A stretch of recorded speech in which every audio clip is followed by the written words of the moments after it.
மாட்டேன். கர்த்தருக்குள் மிகவும் பிரியமான என் சொந்த பந்தங்களே, உங்கள் யாவரையும் ஆண்டவரும் இரட்சகருமாகிய நம்மை வழிநடத்தி கொண்டிருக்கக்கூடிய நல்ல தகப்புடைய அன்பின் நாமத்தினால் உங்களை வாழ்த்துகிறேன், உங்களை ஆசீர்வதிக்கிறேன். கடவுளுடைய பிள்ளைகள் நீங்கள் யாவரும் நலமாகவும் மகிழ்ச்சியாகவும் இருக்க வேண்டும் என்று சொல்லி நம்முடைய தகப்பன் விரும்புகிறார். அவருடைய விருப்பத்துக்கேற்றபடி உங்கள் வாழ்க்கையை தேவன் நடத்தி கொடுப்பாராக. இந்த நாளுக்கான ஒரு வார்த்தைகளை உங்களோடு கூட நான் பேச விரும்புகிறேன். யாக்கோபு 2ஆம் அதிகாரத்தில் 1வது வசனங்கள் சொல்லுகிறது, என் சகோதரனே, மகிமை உள்ள நம்முடைய கர்த்தராகிய இயேசு கிறிஸ்துவின் மேல் விசுவாசத்தை என்ன பண்ணணுமா? விசுவாசத்தை பற்றி கொள்கிறவர்களாக நீங்க இருக்கணுமா? நம்ம வழி நடத்துகிறவர், நம்ம பட்சமாக இருக்கிறவர், நம்மை அதிகமாக நேசிக்கிறவர், அவரிடத்தில் நீங்க என்ன பண்ணுங்க? அவருடைய அன்பை பற்றி கொள்கிறவர்களாக நீங்க காணப்பட வேண்டும். ஒவ்வொருடைய வாழ்க்கையினுடைய அன்பை மிகவும் ஆழமானது. தேவன் கொடுக்கிற மகிமை அது விலையேற பெற்றது. இந்த மகிமையுடைய நலனை ஒவ்வொருவரும் நாம் அடைய வேண்டும் என்று சொன்னால் அவர் மேல நம்ம விசுவாசம் உள்ளவர்களாக மாற வேண்டும். அநேகர் இயேசு கிறிஸ்துவை விசுவாசித்தார்கள், ரட்சிப்பை அடைந்தார்கள், சுகத்தையும் பலனையும் ஜீவனையும் தீர்க்காயுசையும் அடைந்தார்கள். அவர்களுடைய வாழ்க்கையில் எந்த சூழ்நிலையிலும் தோல்வியை சந்தித்தார்கள் என்று சொல்லி ஒரு காலகட்டத்திலும் பார்க்க முடியாது. ஏன்னா அப்படிப்பட்ட ஒரு சந்தோஷத்தையும் ஒரு நிறைவையும் ஒரு சமாதானத்தையும் ஆண்டவர் அவர்களுக்கு கொடுத்தார். 12 வருடம் பெரும்பாடு உள்ள ஸ்திரீ அவரை விசுவாசித்தனால் சுகத்தை அடைந்தாள்.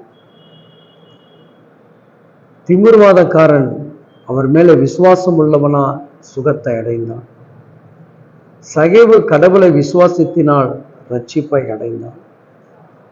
பேதுரு தேவனை விசுவாசித்த நாள் திரளான மீன்களை பெற்றுக்கொண்டான். இப்படி விசுவாசத்துக்குண்டான அடையாளத்தை ஒவ்வொரு விசுவாசிகளும் நீங்கள் பெருக்கிக் கொள்ள வேண்டும்.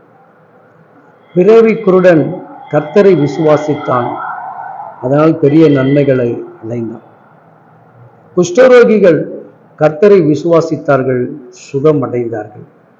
இப்படி பைபிள் நமக்கு மிகப்பெரிய ஆதாரமாகவும் நம்பிக்கையும் நமக்கு உருவாக்கி கொடுக்கிறது. அப்படி இருக்கும் பொழுது நீங்கள் யாவரும் இந்த ஆண்டவராகிய இயேசுவை விசுவாசிக்க வேண்டும். அவர் மேல் நம்பிக்கையாக இருங்கள். அவர் உங்களோடு கூட இருந்து உங்கள் குடும்பங்களையும் உங்களுடைய எல்லைகளையும் அவர் விரிவாக்கி கொடுப்பார். உங்கள் பிள்ளைகளுக்கும் உங்கள் குடும்பங்களுக்குள் இருக்கிறவர்களுக்கும் இந்த இயேசு கிறிஸ்துவை விசுவாசிப்பதை கற்றுக் கொடுங்க. மற்றதை போதிக்கிறதை விட்டுவிட்டு இயேசுவை விசுவாசி, இயேசுவிடத்தில் அன்பு கூறு, அவரிடத்துல நீ கேட்கறதெல்லாம் அவர் கொடுப்பார் என்கின்ற அந்த நம்பிக்கை உங்கள் சின்ன குழந்தையிலேருந்து உங்கள் பிள்ளைகளுக்கு என்ன பண்ணுங்க? கடவுள் மேல உள்ள விசுவாசத்துல அந்த பிள்ளைகளை வளருங்க. அப்படி வளர்க்கும் பொழுது அந்த பிள்ளையும் நாளுக்கு நாள் தேவனுடைய அன்புக்குள் கடந்து போகும். அந்த அன்பானது அவருடைய எதிர்காலத்தை ஆசீர்வாதமாக அதை மாற்றி கொடுக்கும். உங்களையும் உங்கள் குடும்பங்களையும் விசுவாசத்தில் கர்த்தர் நிலைநிற்க செய்வாராக. உங்கள் சபைக்குள்ளும் உங்கள் மெய்ப்பர்களுக்குள்ளும் உங்களுடைய அன்பின் ஐக்கியங்கள் நிலைத்திருப்பதாக. உங்கள் ஜெபங்கள் விசுவாசம் உள்ள ஜெபமாக இருந்து பிணியாளியை ரட்சிக்கட்டும், வியாதிஸ்தர்களை சுகம் கொடுக்கட்டும், நலமான செய்திகள் உங்கள் விசுவாசத்தின் மூலமாக ஏற்படட்டும். அப்ப இந்த அடிப்படை, இந்த விசுவாசம் எங்கிருந்து தொடங்குகிறது? நம் ஆண்டவராகிய இயேசு கிறிஸ்துவிடமிருந்து தொடங்குது. அங்கு சொல்லப்படுகிறது, நம்முடைய கர்த்தராகிய இயேசு கிறிஸ்துவின் மேல் விசுவாசத்தை பயபக்தியோடும் தேவ பயத்தோடும் தேவனுடைய நடுக்கத்தோடும் அவர் என்ன பண்ணுங்க? பற்றி கொள்ள ஆயத்தமாக இருக்க வேண்டும். இந்த கடைசி காலத்துல அநேக தேவ பிள்ளைகள் விசுவாசத்தை விட்டு நம்ம வழி விலகுவோம். ஆதியில இருந்த அந்த ஃபெய்த் எல்லாம் இப்போ குறைஞ்சி போயிடுச்சு. ஆதியில கடவுள்கிட்ட வந்து நெருங்கி அந்த ஜபங்கள்லாம் குறைஞ்சி போயிடுச்சு. ஊழியம் குறைஞ்சு போயிடுச்சு, எல்லாமே எல்லாமே எல்லாமே அந்த பற்றுதல் குறைந்து போயிடுச்சு. இது எதனால வந்தது? அவர் மேல வைத்த விசுவாசம் தளர்ந்து போகும்போது இந்த சம்பவம்லாம் நம்முடைய வாழ்க்கையில நடக்குது.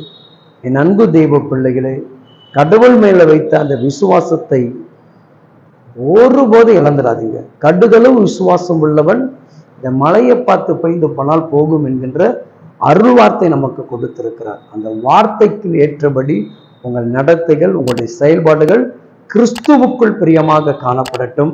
பரிசுத்த ஆவினர் உங்களுக்கு உதவி செய்வாராக. ஆமென், ஆமென். God bless you.